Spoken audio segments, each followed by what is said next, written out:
We opted to have a conservatory because we wanted the extra space and basically an additional room to the bungalow. We picked conservatory land. Actually, we had a couple of quotes in from other firms.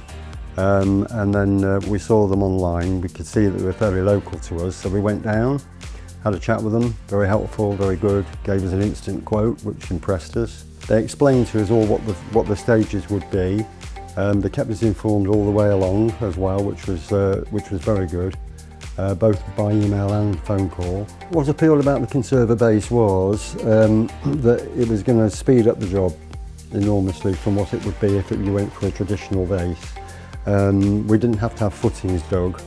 There was a lot less mess, a lot less disruption than there would have been going for a traditional base. Oh, it's great. I mean, this extra space is going to be lovely this coming summer. Primarily, we're going to use it as a music room because both my wife and I enjoy music. We enjoy listening to our music.